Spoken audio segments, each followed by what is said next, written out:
কচু পাতার ভর্তা খেতে খুবই ভালো লাগে। আর এই কচু পাতায় রয়েছে ক্যালসিয়াম এবং আয়রন, আর হজমের জন্য তো ভীষণ উপকারী।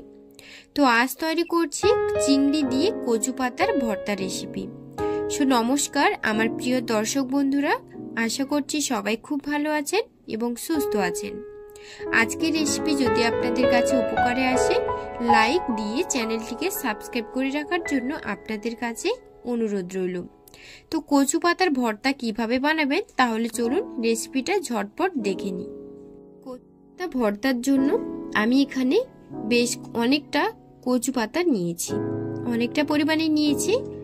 আর দেখুন কচু পাতাগুলো কিন্তু একদম কচি, আর কচু পাতা ভর্তার জন্য পাতাগুলো কিন্তু একদম নরম নিতে হবে। আর কচু পাতার দেখুন এই যে শিরাটা দেখতে পাচ্ছেন, এটা কিন্তু শক্ত থাকে, এটাকে কিন্তু কেটে বাদ দিয়ে দিতে হয়। তো আমি হাত দিয়ে কেটে বাদ দিয়ে দিচ্ছি, আপনারা ছুরি কিংবা বটি দিয়েও কিন্তু কেটে নিতে পারেন। এটা কেটে দিলে কিন্তু ভর্তাটা যখন মাখাবেন তখন খুব সহজে মাখানো একদম স্মুথ ভাবে মাখানো যায় আর খেতে ভালো লাগে। এই ভর্তাটা কিন্তু ভাতে দিয়ে ভাত যখন হয়ে আসবে তখন এটা দিয়ে দিলে সেটা কিন্তু খেতে আরো বেশি ভালো হয়। তবে কিন্তু আমি আজকে প্রেসারে করে আপনাদের দেখাবো। তবে যদি আপনাদের ভাতের মধ্যে দিয়ে রেসিপিটি দেখতে চান তাহলে আমাকে অবশ্যই একটা কমেন্টে জানাতে পারেন। তো দেখুন সবগুলো আমার একইভাবে কাটা হয়ে গেছে। তো দেখুন আমার পাতাগুলো কিন্তু সবগুলো কাটা হয়ে গেছে। এবার আমি যেটা করব, এই পাতাগুলোকে একটা রোলের শেপ দিয়ে নেব।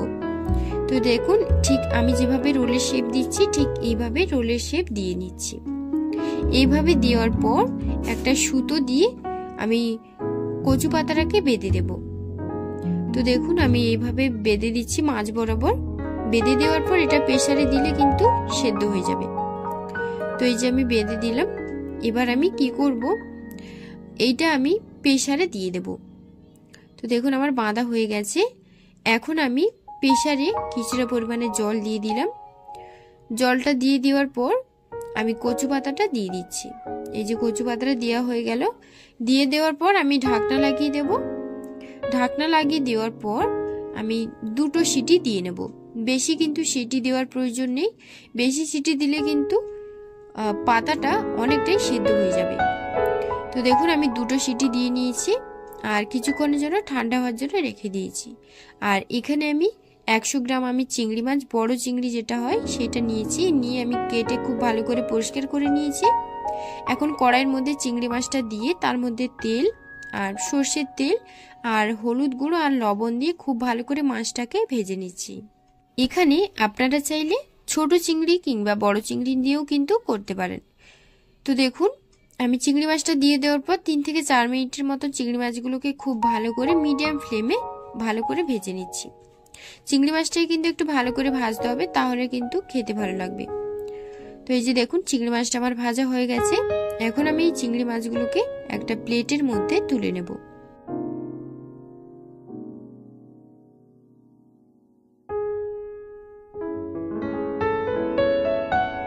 তো দেখুন বন্ধুরা আমার সব চিংড়ি মাছগুলোকে তুলে নেওয়া হয়ে গেছে একটা প্লেটের মধ্যে। এবার ওই একই প্যানে আমি 5 থেকে 6টা শুকনো লঙ্কা নিয়েছি। ওই লঙ্কাগুলোকে কিন্তু আমি ভালো করে ভেজে নেব। এই কচু ভর্তায় কিন্তু শুকনো লঙ্কা ভাজা আর পেঁয়াজ ভাজা দিলে কিন্তু খেতে ভালো লাগে। তবে আমি পেঁয়াজটা কাঁচা রাখবো, কাঁচা দিলেও কিন্তু ভালো লাগে। তবে আপনারা যদি চান লঙ্কা আর পেঁয়াজটাকেও ভেজে নিতে পারেন। তো দেখুন আমার লঙ্কাটা ভাজা হয়ে গেছে। এখন আমি কচু পাতাটা প্রেসার থেকে খুলে নিয়ে কচু পাতাটাকে বের করে নেব। তো এই কচু পাতাতে কিন্তু অনেক জল থাকে, তো তার জন্য দেখুন হাত দিয়ে এভাবে চেপে চেপে আমি জলটাকে বের করে দেব। আর এই জলটা যদি না বের করেন তাহলে কিন্তু কচুটা যখন মাখাবেন তখন কিন্তু গলা চুলকোবে আর সেটা কিন্তু খেতে ভালো লাগবে না। তো তার জন্য পাতাটাকে কিন্তু খুব ভালো করে জলটা একদম চিপে চিপে বের করে নিতে হবে। তো তারপর দেখুন খুব ভালো করে জল চিপে নিয়ে আমি কচু পাতাটাকে মাখার জন্য এখানে আমি যে ভাজা লঙ্কাটা নিয়েছিলাম, লঙ্কাটা নিয়ে নেওয়ার পর আমি এখানে লবণ দিয়ে খুব ভালো করে লঙ্কাটাকে মজে নিয়েছি। এবার ভেজে রাখা চিংড়ি মাছগুলো আমি দিয়ে দিলাম। চিংড়ি মাছটা দিয়ে দেওয়ার পর আমি একটা মিডিয়াম সাইজের পেঁয়াজ একদম সরু সরু করে কেটে রেখেছিলাম, সেটাকেও দিয়ে দিলাম। দিয়ে দেওয়ার পর একটু খুব ভালো করে সবকিছু একসাথে খুব ভালো করে মাখতে হবে।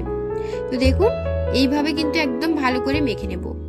আর এখানে আপনারা চাইলে কিন্তু চিংড়ি মাছটিকে একদম মিহি করে মানে হাত দিয়ে একদম কুচো কুচো করে মেখে নিতে পারেন, কিংবা আধা গোটাও কিন্তু রাখতে পারেন। আমি কিন্তু এখানে আধা গোটা রেখেছি, মুখে দিলে ভালো লাগবে। তারপর কচুটা দিয়ে ভালো করে মেখে নিয়ে কিছুটা পরিমাণে সরষের তেল দিয়ে দিলাম। দেওয়ার পর সবকিছু কিন্তু খুব ভালো করে মেখে নেব। তো দেখুন সবকিছু একসাথে খুব ভালো করে মেখে নিচ্ছি। এটা কিন্তু গরম ভাতের সাথে দুর্দান্ত লাগে খেতে। আপনারা যারা এই রেসিপিটা এখনো ট্রাই করেননি, অবশ্যই একবার বাড়িতে একদম মানে ধোঁয়া ওঠা গরম ভাতের সাথে খেয়ে দেখবেন, খুব ভালো লাগবে। তো দেখুন সবকিছু আমার খুব ভালো করে মাখানো হয়ে গেছে। কচু পাতাটা কিন্তু এখানে খুব ভালো করে মাখতে হবে, মানে যেহেতু কচু পাতাটা সেদ্ধ তার জন্য ডোলা পাকিয়ে থাকবে, তার জন্য একদম খুব ভালো করে কচু পাতাটাকে না মাখতে হবে, তাহলে খেতে ভালো লাগবে। তো দেখুন কচু পাতা আমার বাটা কমপ্লিট, একদম মুখে লেগে থাকার মতন স্বাদ। আপনারা অবশ্যই একবার বাড়িতে ট্রাই করে দেখবেন, আশা করব খুব ভালো লাগবে। তো আজকের রেসিপি আপনাদের কাছে কেমন লাগলো আমাকে কমেন্টে জানাতে কিন্তু একদমই ভুলবেন না। এবং প্রত্যেক দিনের মতো নিত্য নতুন রেসিপিগুলো পাওয়ার জন্য আমার মলি কিচেন চ্যানেলটিকে অবশ্যই সাবস্ক্রাইব করে রাখবেন। সবাই ভালো থাকবেন, সুস্থ থাকবেন। ধন্যবাদ।